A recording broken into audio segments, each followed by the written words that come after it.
Do you know what toys kids played with a long, long time ago? Can you guess which old toy rolls the fastest? Let's find out together. Look, here are some children, just like you, from many years ago. They're playing with spinning tops. Spin, spin, spin. Look at them go.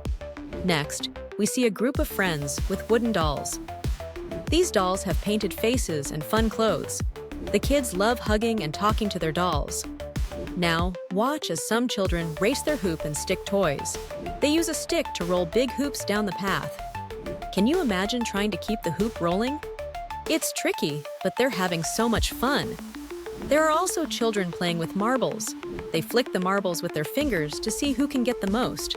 And look, some kids are skipping with long ropes. Jump, jump, jump! These old-timey toys didn't need batteries or screens.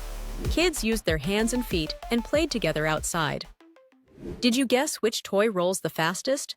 It's the hoop and stick. Zoom! That hoop goes so fast. Auto Shorts made this fun video. Want your own fun videos? Just click the link in the description to get started today.